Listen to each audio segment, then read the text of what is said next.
This episode is sponsored in part by PTZ Optics. Why need a cameraman when you can just do it yourself? Visit ptzoptics.com for more information. Hey guys, it's Thursday, so it's time for Broadcast Now, the show that talks about everything that has to do with broadcasting, live streaming, internet, TV. I guess we could say that. Oh, yeah. Yeah, we could definitely say that. Joining me, we've got Mr. Marty McPadden. Welcome, sir. Hello, sir. Thursday already? It is. Where's the week gone? It's one of those things where it is constantly in warp speed, right? Yeah, it seems like it. That's for sure. We've also got from right now 13 feet above. South How Mercer was that Street. for my Marty impersonation? I thought it was pretty good. Every time you come to him, he's got the perfect look into the camera, the perfect smile, and just, I come he from is network a television. man of the I'm ages. not on air, but I used to work in little operation. Doing good, man. Ready to rock and roll. We've got Mr. Rainwater. He's joining us, I see there. Who else do we got there? Roger Smith. I see. Help me with the pronunciation there, guys. Joe Zahidas. Yep, Joe Zahidas. I nail it? You nailed Awesome. Yep. And I know Haps is struggling tonight. Haps is not. We're not even on live on Haps. I believe my kids possibly. Oh, wait. Nope. I'm ready to blame my kids here. And it's actually Haps that was having the issue. So now Haps will be going live here in about 8 seconds. So we'll get to, you know what? And I also did this because I wanted it to look different from my Friday show. So I changed our social platform here for people that are joining. Beautiful.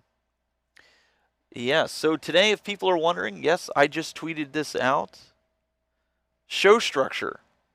For anybody that's wanting to know, we don't just turn the cameras on and go live as much as people think that's what we do. We don't do that. There is some show structure involved with this. Right? A little bit. A little bit. So I wanted to kind of bring that up to everybody. So if you're wondering what's going on, that's what we're going to talk about today. Jeff is on location. Jeff won't be joining us this week, but next week, some more housekeeping here.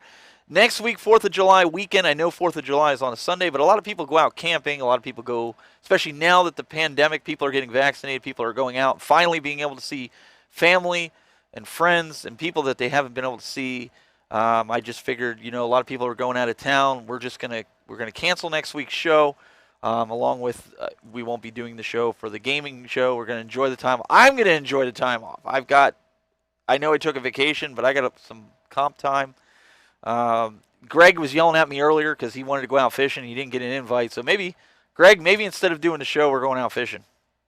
Hey, I'm down. Although I was explaining to Steven earlier, we're personal friends. We just don't have a broadcasting relationship.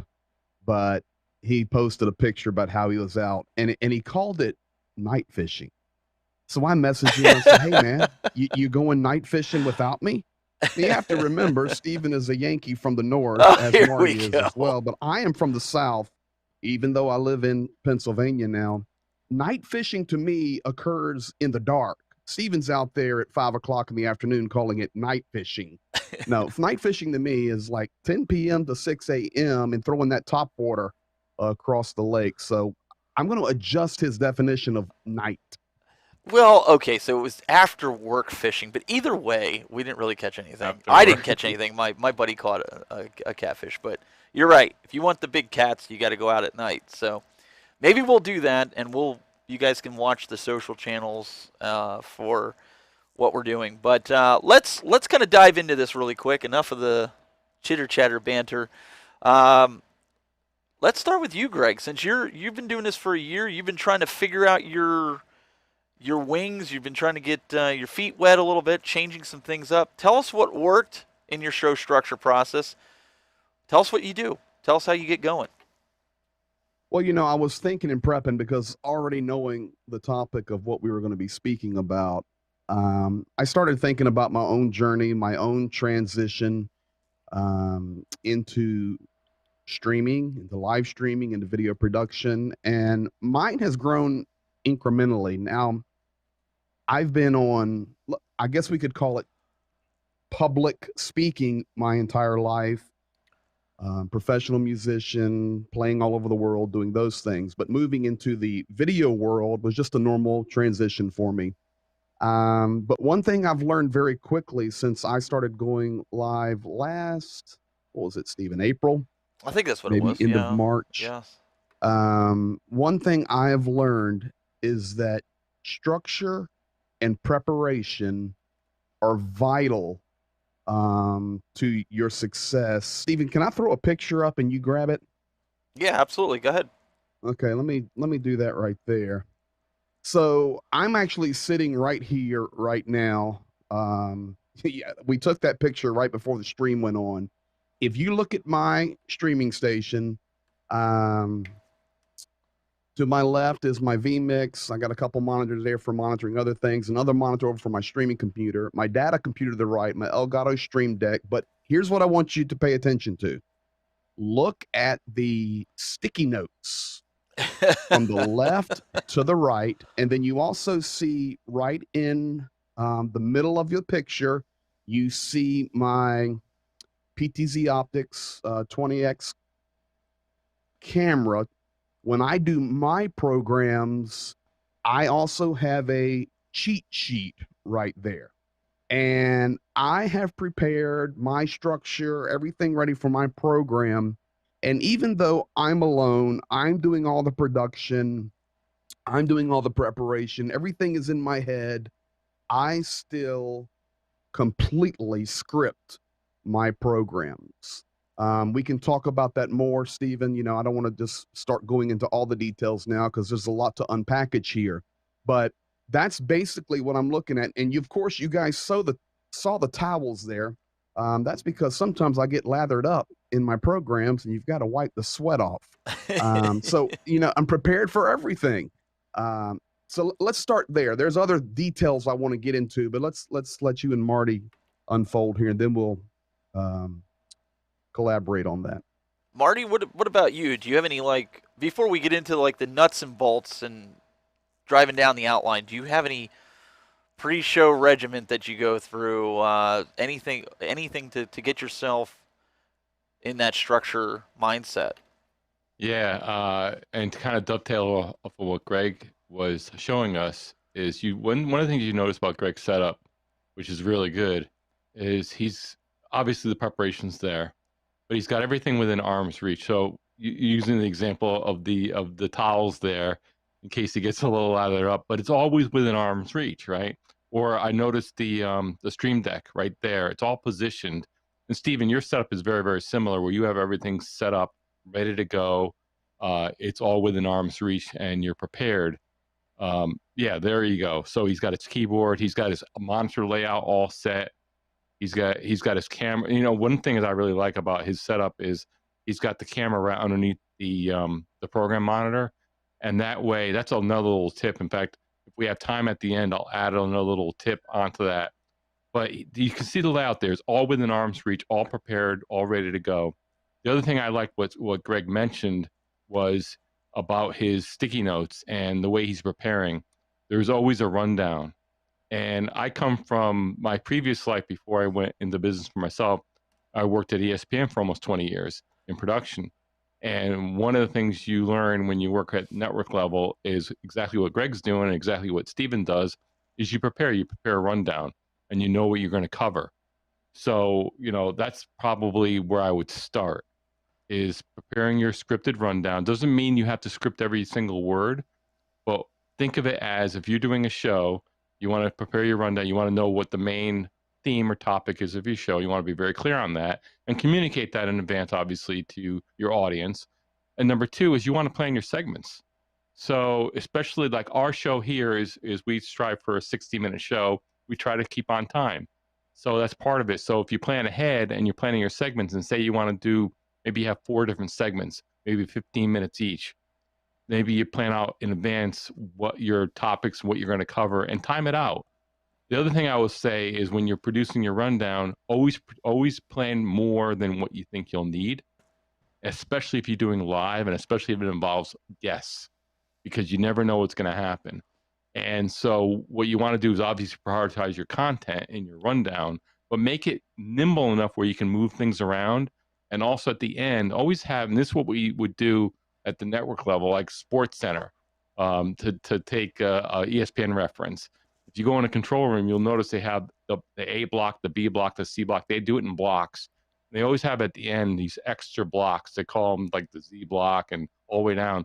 In case something happens, they can move some, or if they have extra time, they can move something up.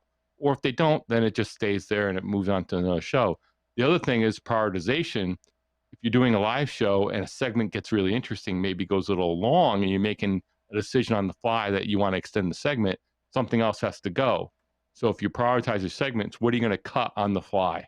And that's something you want to think about in advance. So if you have a rundown, you have that right in front of you, and it's going to be a lot easier to make those decisions on the fly during a live show. And that's just to kind of give you guys a little synopsis of even this show.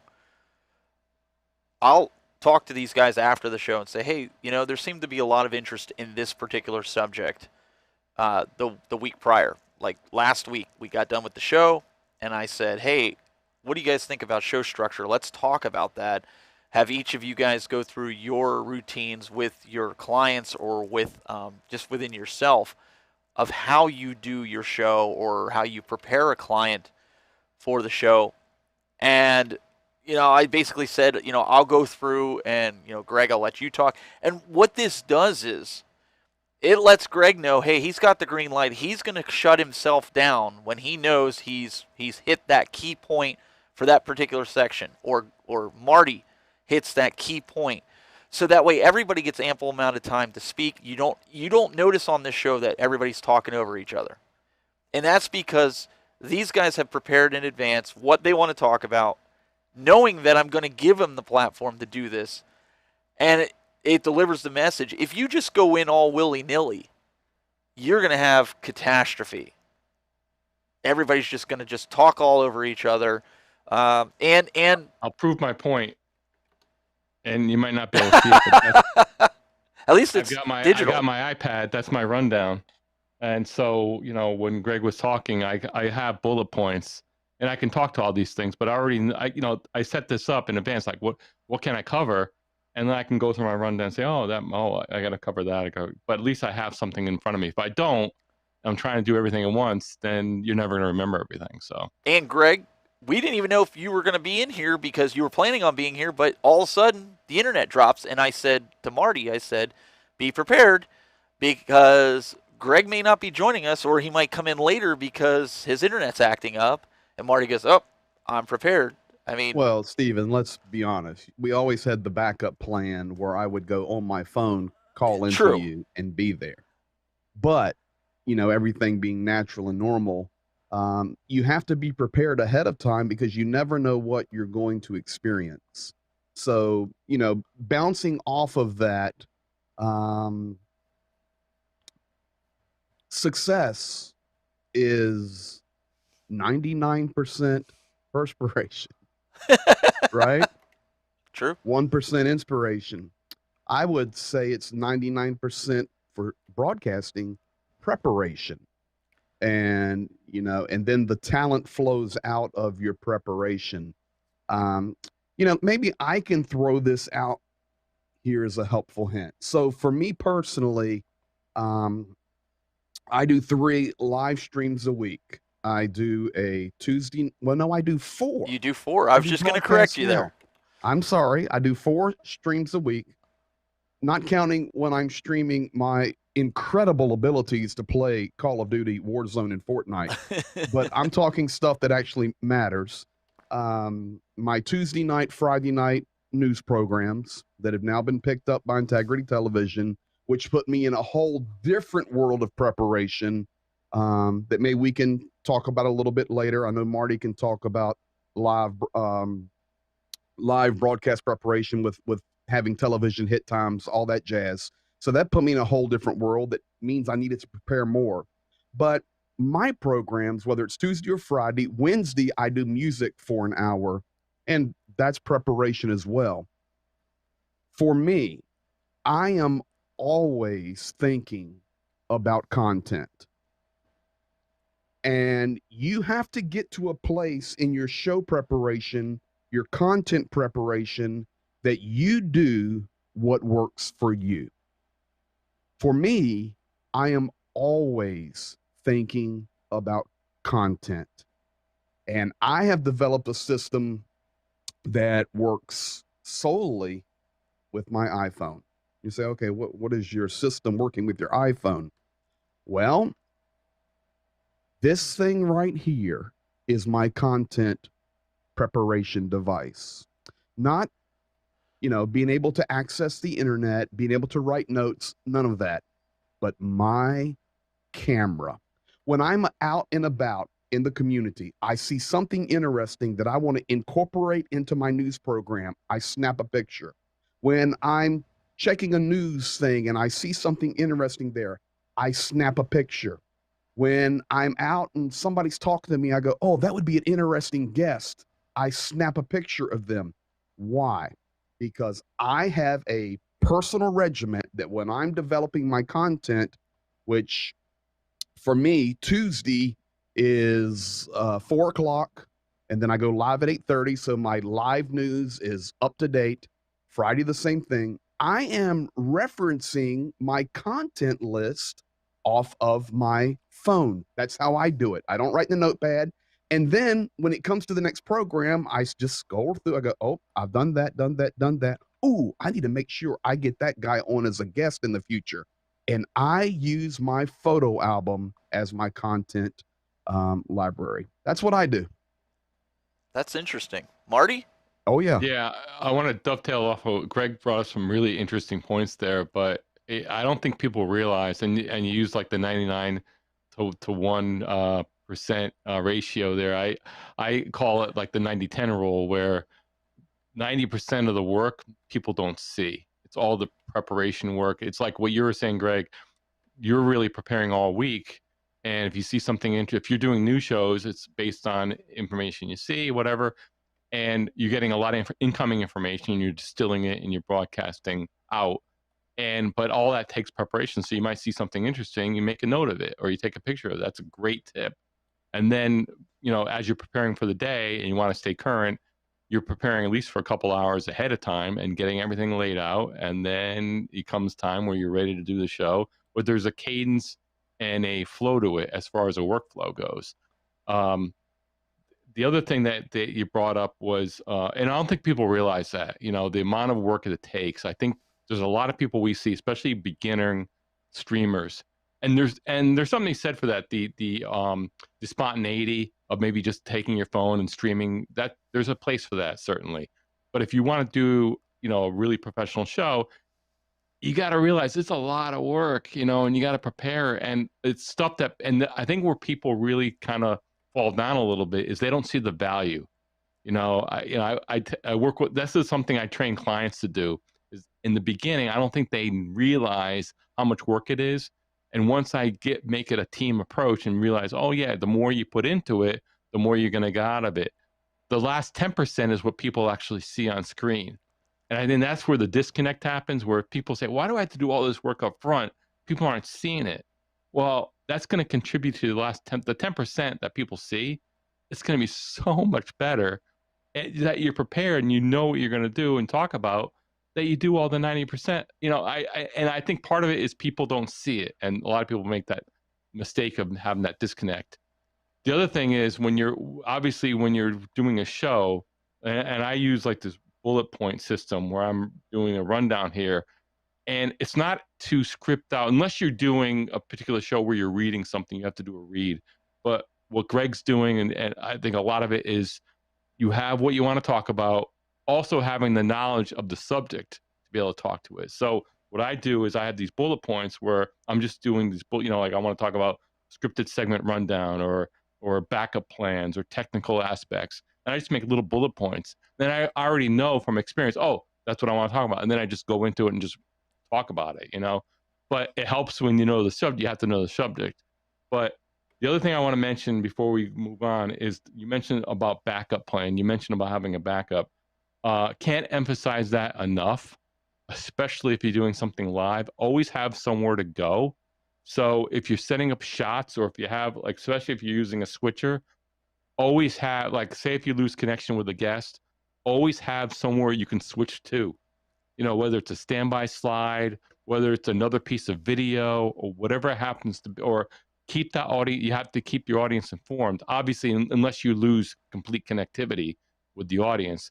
But have, like we would do that at the network level, always have somewhere to go. You know, we roll a Blake or whatever it is. Have a backup plan in case the guest can't make it. Like Greg was having internet issues, we weren't sure, you know, and then he came on. We're ready to rock, but we have Plan B. We're ready to go. The other thing is, and I mentioned, is have filler segments in your rundown in advance. That will help. You know, at least you have somewhere to go. So maybe you have a package, you know, like a pre-produced package that, say a guest can't make it, but you still want to talk about the show. Have something ready to show, even if it's a pre-recorded video. So that's key. So those items there, I would say, is very, very important. And since you guys are speaking to the content side of it, and I agree with everything, so I'm not gonna go that direction. I'm gonna approach this whole conversation for preparation from a production standpoint as the guy producing this show and the other shows that we do besides hosting, right? There's a lot of shows on the internet right now, and I'm not slamming any of these shows. So please, whoever's watching this, if you do shows like this, it's not slamming it. I see a lot of shows like this where you just see static squares, 3, 4, sometimes 2, and this is what you see. The whole show is just this. This is what you see. No switching, no cutting, no nothing. And some people approach it and go, well, you don't need all that stuff. And you're right, you don't. But if you want to make the show interesting, you watch TV, you watch Fox News, CNN, any of these other shows, there's switching going on. Greg, when he does a show as a solo person, he has switching involved. Killing me. I'm just feeling so convicted that I do not have enough cameras.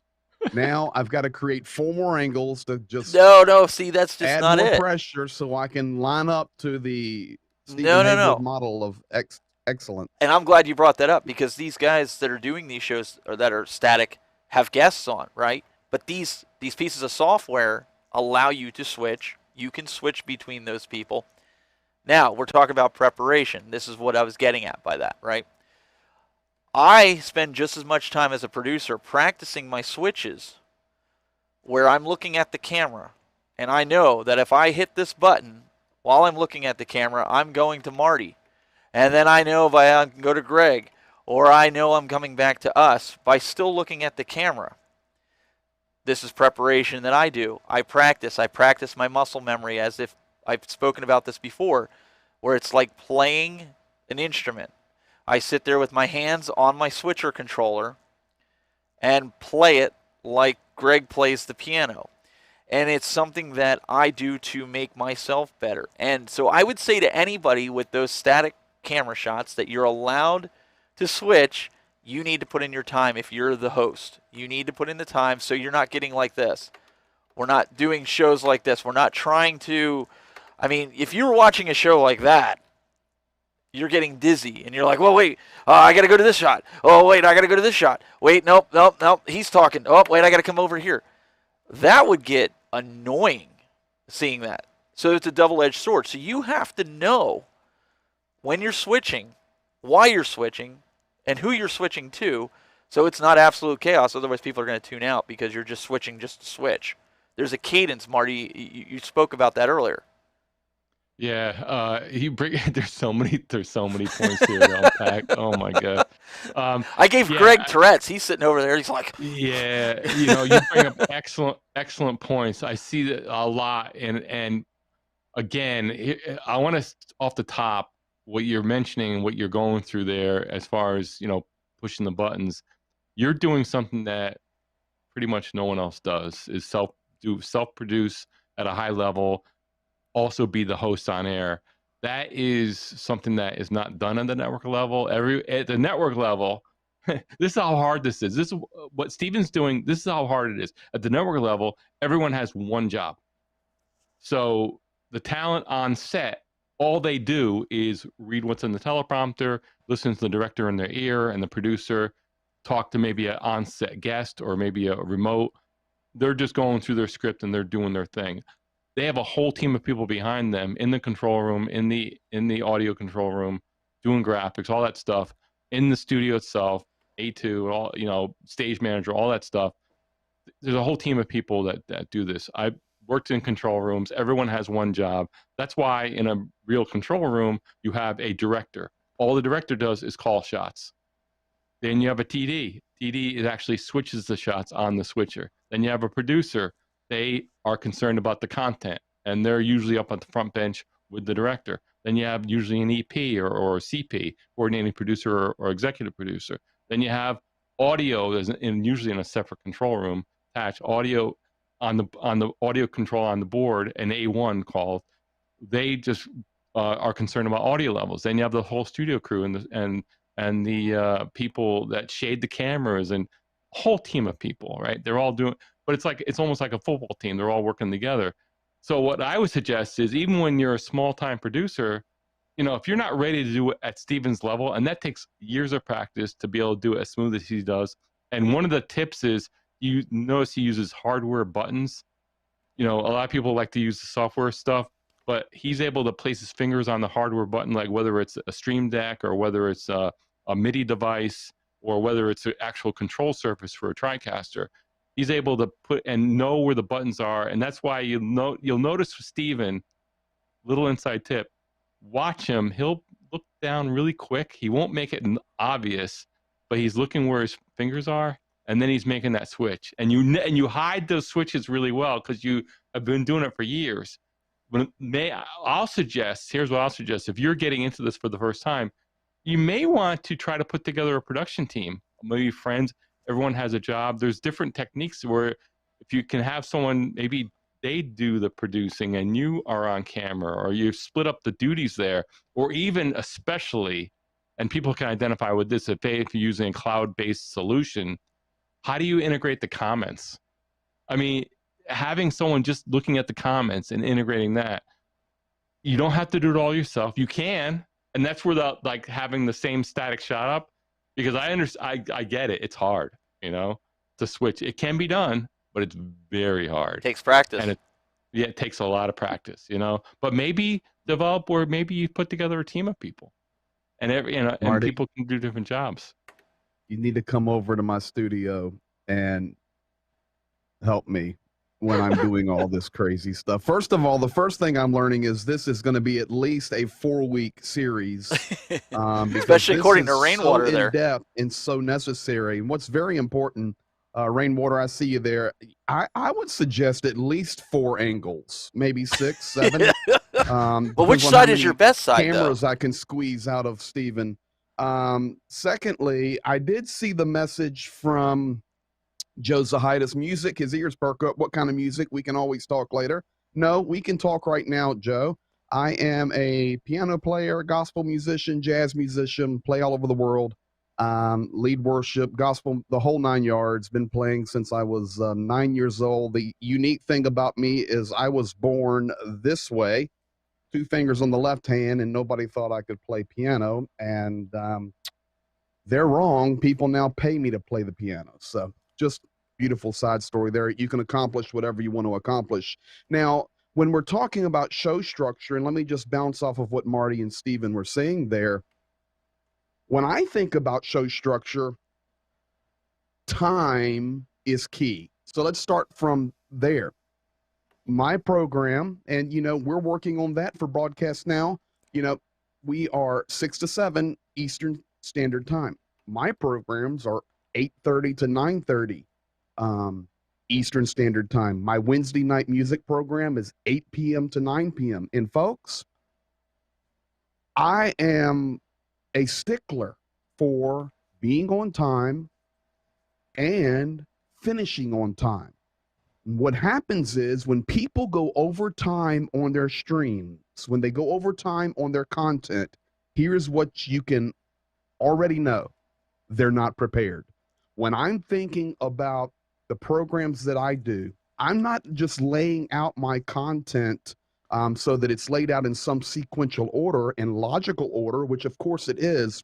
But, Joe, even as a musician, I'm thinking about bringing my program to a peak, a high point, a climax that people are waiting for. I'm putting out hooks during my program saying, hey, in 20 minutes, I'm going to be unfolding something for you that's going to blow you away. And I'm building that up. But at the same time, you get to that place of climax in your program where you hit the grand slam, not just a home run, and then you take the program out. It gives people a reason to come back. Secondly, as a broadcaster, you have to understand that people's time is valuable. So for you that are in here watching the program tonight and every Thursday, we're very appreciative. We're just in the ground. I know this is a coming back and a rebirth and all this stuff from these guys before I even knew them, but I'm here to tell you, you haven't seen anything yet. But we're very thankful to you for being once again back in on the ground up. You have to respect your viewers' times. That's all regarding structure. And here's the big catch. And this kind of goes on what Marty was saying there. If you were streaming on Facebook and YouTube, okay, if you are not having interaction and acknowledgement with your viewers, take your camera, your computer, your microphone, throw them out in your street and run over them with a trash truck, because that is absolutely key. You are not Sports Center on ESPN. You are not CBS News with Dan Rather. You are trying to build a community and an audience, and you have to have that interaction. Now that you have no clue time on that. So you have to be such a master of your material that you're prepared for, that if you spent over that hour, 7 minutes interacting with people, they've asked questions, you went back to them, well, maybe one of the things you prepared, you need to bump to your next program. You must be a master of your content and your production if you're a one-man show. No, I There's think, my 3 cents. well, I think that's very wise because I think a lot of people, they just do a show because they think it's what they love to do. They love that particular element, whether it's games, whether it's talk show, news show, whatever.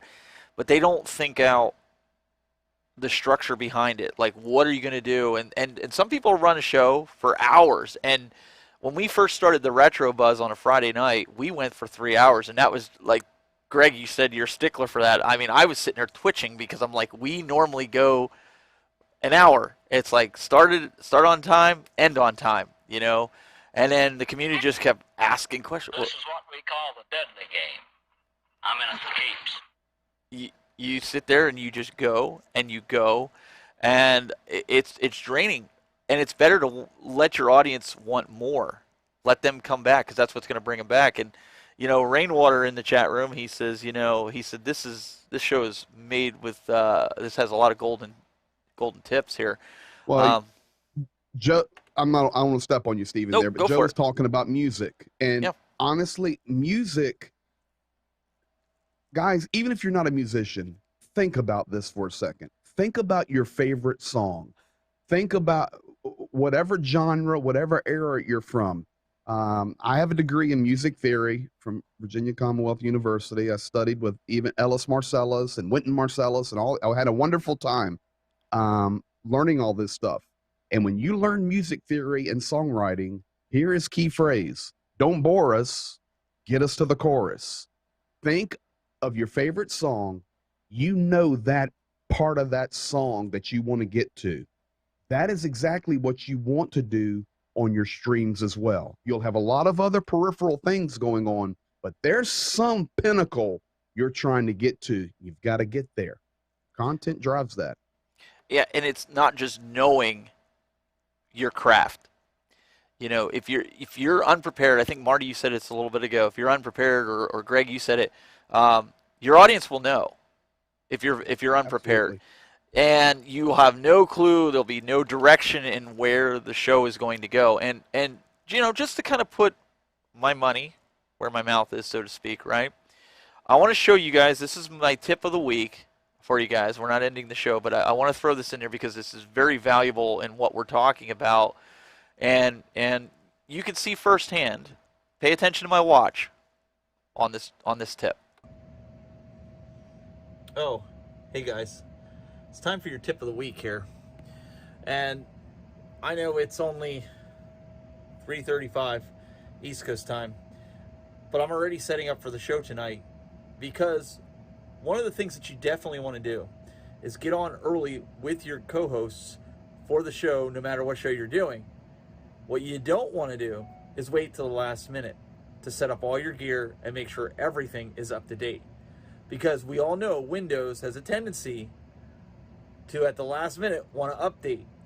So it's a great practice to, even though your guests aren't going to be on until a half an hour before, and that's your preparation time, but that's your preparation time for your guests and you to ensure they're technically sound. You need to start getting ready at least an hour to 2 hours before, in case you need to make additional content, or in case that you need to do some updates and make sure everything is working for when showtime is. This has been your tip of the week. Now back to you guys. So there you guys can see, we were talking about preparation and that, structure, but preparation plays a big role. It's like Marty said, the 90-10 rule, he says it all the time, and that sticks in my head. I'm not the only one that does that. I might not do it as long as some people because I know my gear really well. Some guys might be prepping the night before and with their gear and let it run all the time. I think Jeff said last week, didn't he? He said he leaves his gear on all the time. I don't do that. So Greg, you're another one. You start, give us your time frame. Like tomorrow's Friday. Walk us through your start. What time do you start prepping as far as in studio? Not so much, we know the content you've been doing all week. Tomorrow morning, what do you do? So programs at 8:30 p.m. Eastern Standard Time. At 10 a.m. I begin my journey. Couple of things on my journey. I'm blessed to have a personal relationship with Steven. And honestly, guys, the dude's a master, as you can well tell. And what I'm so thankful about with Steven, and this is not a Steven commercial, but there's not an arrogant bone in his body. He is the most giving, helpful person. There are times that I'm having an emergency and I know he's getting ready to go live on his stream, and I buzz him and I say, "Man, I'm so sorry, but I've got a problem." He goes, "No problem. Let's fix it." That's a continual theme of mine talking about. But for me, my day starts at 10 a.m. and from 10 a.m. to 4 p.m. I'm in production. And you may say, "Okay, what do you mean you're in production? You're doing your own hour, you're producing yourself." Exactly. Production for me is starting the day, making sure all of my equipment is good and golden, which it is. I am a shutdown person every night, unless I fall asleep in my chair in my studio. But other than that, I'm a shutdown person. I shut down everything. So I start preparing. On stream day, I never make an equipment change. Number two, I never update my software on stream day.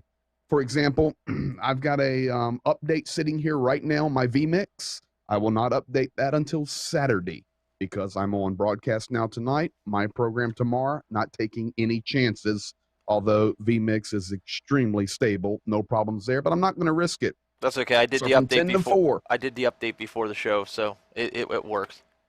Okay, thank you.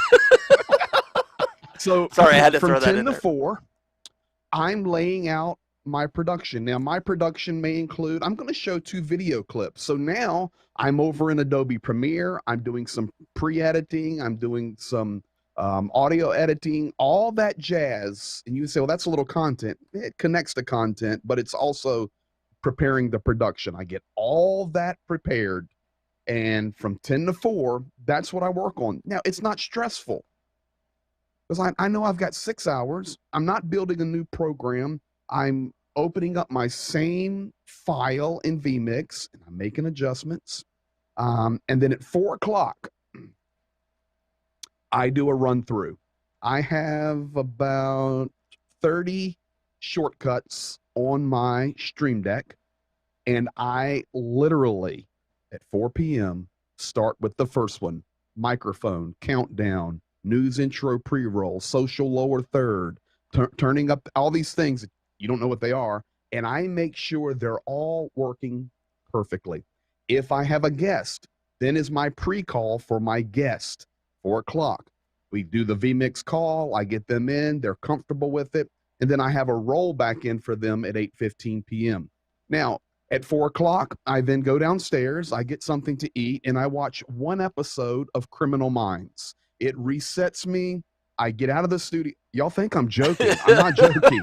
I My go wife down, loves I those get out of the shows. studio, I watch one episode of Criminal Minds and have something to eat. Then I come back up, and I'm a live news program.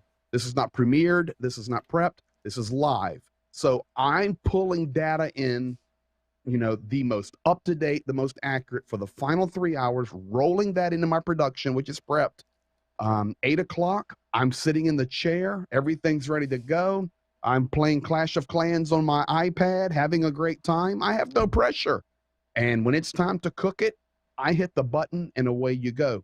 Now, last thing, and I know Marty can speak to this in a whole different level than I can, but now that I've added Integrity Television, it has moved me to a live production timing structure that even post streams, I am on a conference call with their producers in California, and they're saying, okay, you were 2 seconds early. We need to put in another little spacer there. All this stuff that literally is down to the seconds because we're live. And if I'm not prepared for that, there's no way that I can be myself and do the content and do the talent side of it that actually builds the crowd that enjoys the stream. So that's my day. That's every Tuesday, every Friday, every Wednesday. And then, of course, Thursdays, I start prepping for broadcast now, about 2 in the afternoon, because I'm not producing. I'm delivering content. That's me.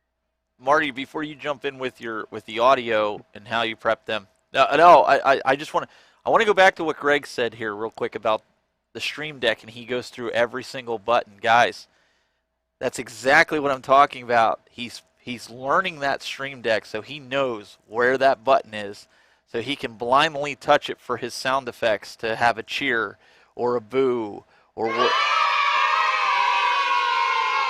just like that. Instant. Just like that. He knows. He doesn't have to sit there and go, okay, it's that button.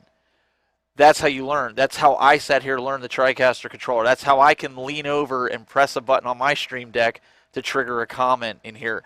And I know some of you guys aren't that extensive with your broadcast, but sometimes this is a very simplistic broadcast that we do here. It's not overly produced. It's not underproduced. You don't need 50,000 different things popping up on the screen to distract people. Sometimes simple is best. But perfect practice makes perfect, not perfect. So, Marty? Oh, man. I mean, there was so much Greg's, it could be 5 shows, what he went through. And I have to congratulate Greg as far as he laid it out very, very well. It's all about the preparation. So a couple of things that, and I hope I remember everything, a couple of things that came to mind what he said was he actually rehearses the workflow of the show, or actually the switches, and tests everything. So he has things, shortcuts set up on a Stream Deck, all that stuff. He actually goes through and rehearses the show, and he does that every time.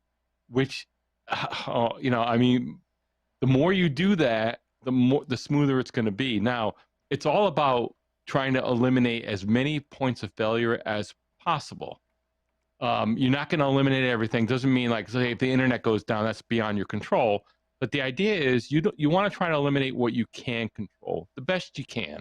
Again, you might see unforeseen things that come up. But what Greg's doing there is he's not leaving anything to chance. He's actually rehearsing it, and it shows up in the final product. Where and even with Steven, exactly, you rehearse it, you know exactly what's going on. Even when you do your pre-production, when you turn on your equipment, there's a certain order that you do things, and that way you test it out every time. You You don't rely on, oh, the last time it worked, it should work this time. No, it doesn't work that way. You actually rehearse the show. And that way, like Greg was, and one of the other things that Greg said was perfect is he actually builds in buffer time where he rehearses everything. And then, great, you maybe have 30 minutes at the end before your show, and you have all your rehearsal done, you know, everything ready to go, everything's on, all your material, all your media is ready to go, you know, your rundown's good. If you have an extra 30 minutes, then you can relax a little bit, but at least you have that buffer.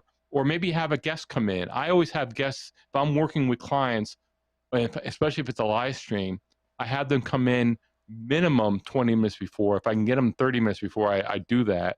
And I always tell them, I want to just establish a connection, make sure you're good, have you talk with the host, get a little rapport going. And then if you guys are done, you have extra time, everything's working. If we have an extra 15 minutes, you can step away and just leave everything on. And then I'm confident as a producer, okay, good, everything's working, all my people are there, step away. I keep everybody honest with countdowns. The other thing Greg mentioned is now he's in the big time where he's syndicating the show and he's got to hit a time.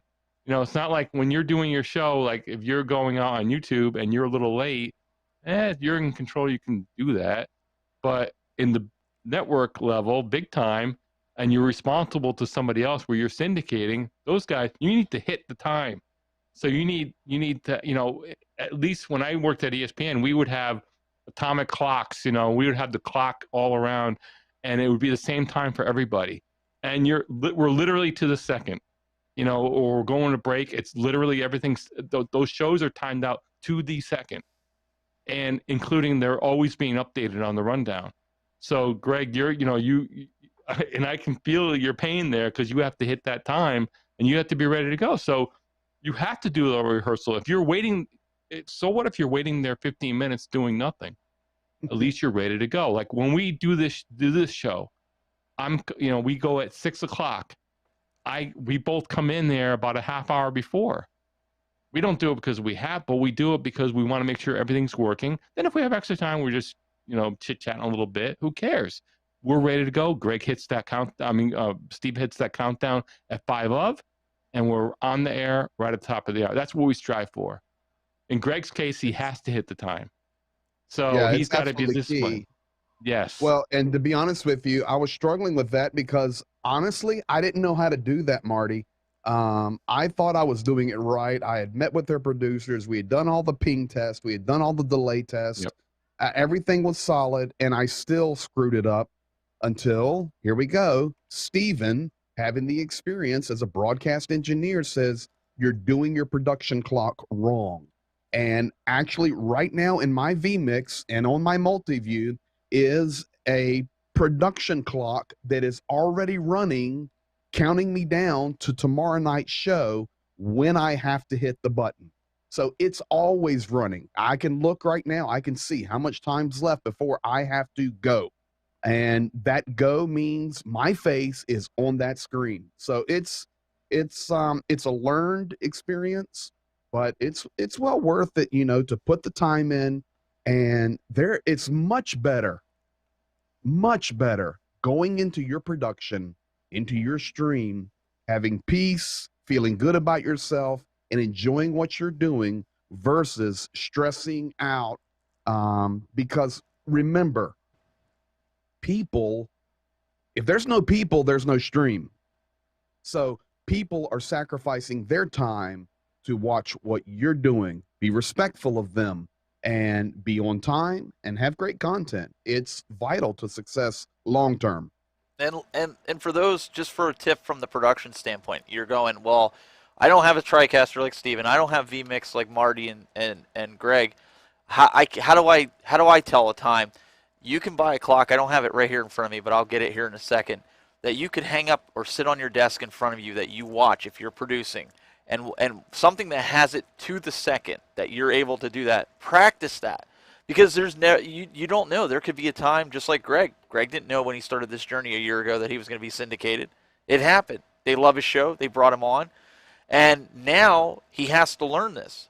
And I was on radio 10 years ago, And so I had to hit my SAM broadcast right when they told me, and I'd have the producer in my ear so I could take over that broadcast when we were doing it. To the second, you had to have it dialed in. These are things that you had to have. Another thing for preparation is when I'm getting ready and I get these guys on, if I know over that time I was preparing that a certain computer that we're intending on using a certain element from is giving me a hard time, I will tell these guys in pre-show, in their pre-show prep, the half hour before, I'll say, hey guys, I've been having an issue with this. So if I go quiet for a bit and I put you both on screen, full screen, like this, if I put them up, know there's something wrong in the studio, that I have my wireless mic, I can communicate that way, but run the show. Take over. You guys go back and forth, keep it going, because I might be over at the vMix machine because something was giving me fits. Or maybe... Steven, even if your house burns down, your studio's burned down, you keep our program going until 7. Well, I mean, you get the extinguisher out, dude, and say, no, I got to keep it on. Hey, I got battery backups. On. But there's been times, Marty, you know, that we had a guest and he dropped off every 4 minutes on the dot. He was dropping because of his wireless internet connection. Nobody watching the show knew he was dropping out. Mm-hmm. Nobody. And a lot of it was you were carrying the show and keeping it going when I'd go off camera. And these are the types of things that you can do. And another thing I want to point out, there's a lot of times these guys have learned my cadence where I go full screen or Greg goes full screen or Marty. You'll never, unless it's by accident, you catch one of us off guard.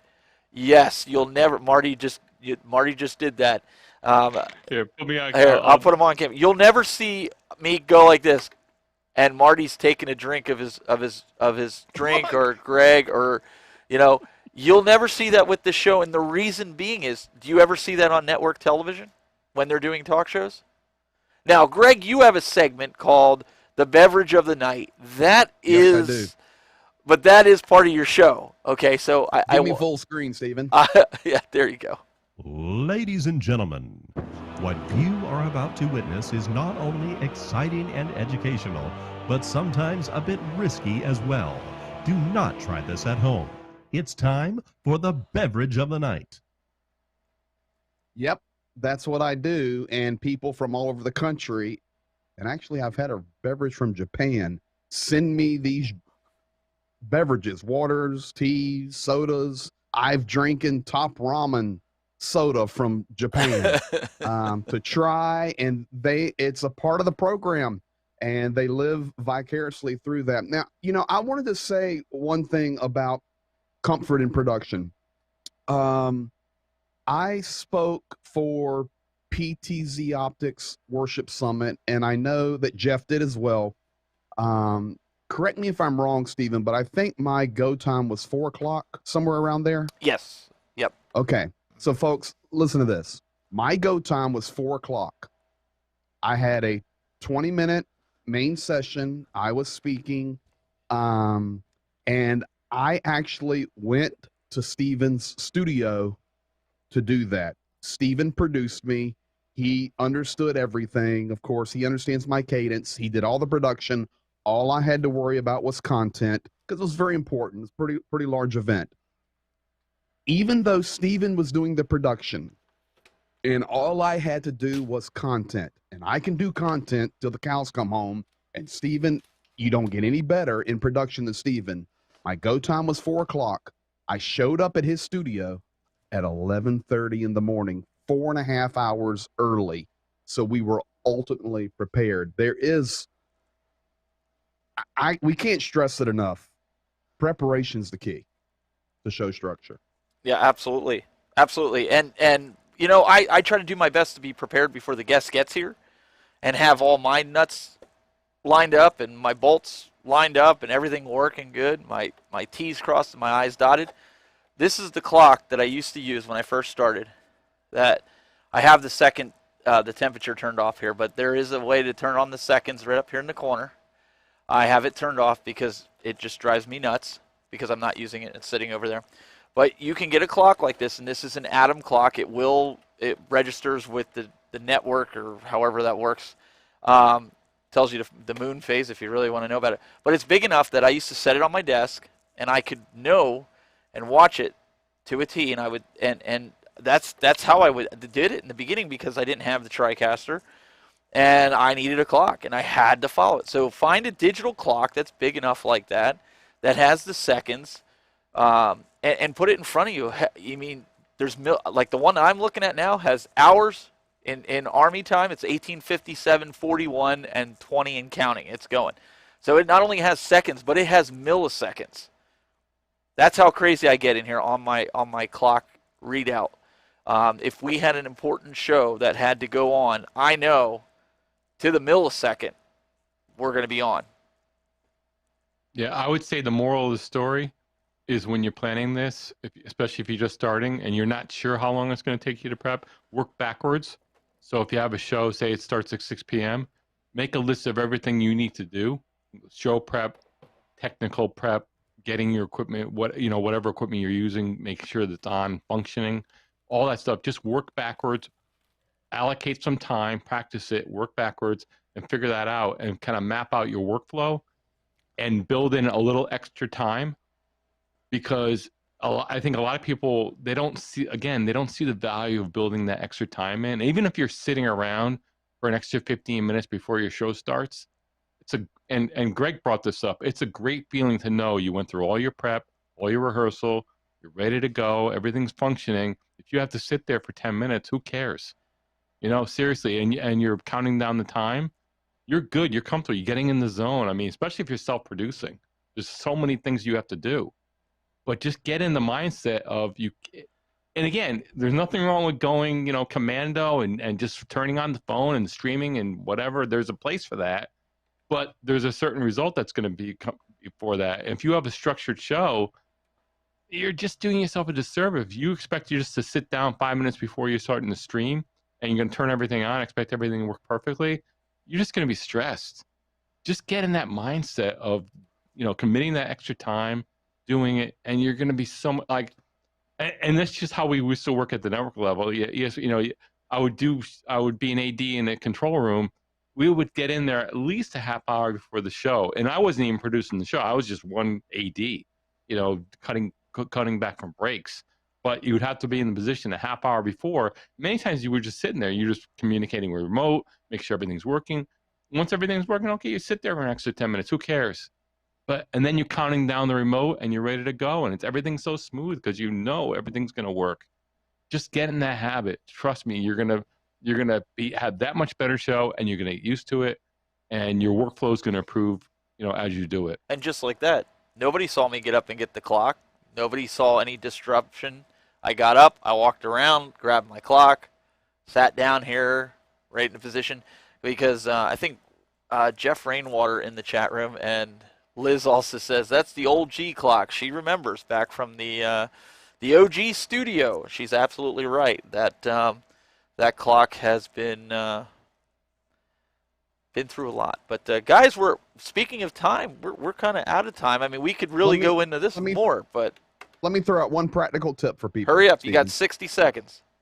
I only need 30. Okay. Create a private Facebook group or a YouTube channel that nobody knows about. On an off day, stream your stream to that, watch yourself and self-critique yourself, and you'll get better. Not only do I do that personally, but even my church, whatever, we practice our stream so that nobody can see it. And I promise you, you'll become a better streamer. Ladies and gentlemen, Mr. Greg Terry from youtube.com/Greg Terry Experience. You can find him. Nip it in the bud. First sign of youngsters going wrong, you got to nip it in the bud. Yeah, baby. You can find him every Tuesday and Friday, 8:30 p.m., sitting 13 feet above West Mercer Street. Towering. Sorry, I'll get it yet. Towering about South Mercer. Well, soon to be 21. Studios. 21 feet, right? Soon to be. Soon to be. So we'll get that. We'll get that down. And then also, Mr. Marty McPadden, if you guys are looking for podcasting production, you guys, or even live video or any kind of production, check them out. Podjam.tv. Thank you very much, Stephen. Pleasure to be here. And guys, I know there's a lot of you guys from the gaming world. We will be here tomorrow, and you get to see some production in action because I'm getting the guys to do some segments that we're going to do tomorrow on the show. It's something out of their comfort zone and something to spice it up a little bit on the show. We'll be live tomorrow at 6 p.m. Eastern Time for the Retro Buzz, so I encourage you guys to tune in. And then after that, you can go watch Greg's show. And we will, just a reminder, we will not be here next week, but the following week we will be there. And we'll be back rocking and rolling. And again, we really appreciate you guys tuning in. So until next time, keep it buzzing.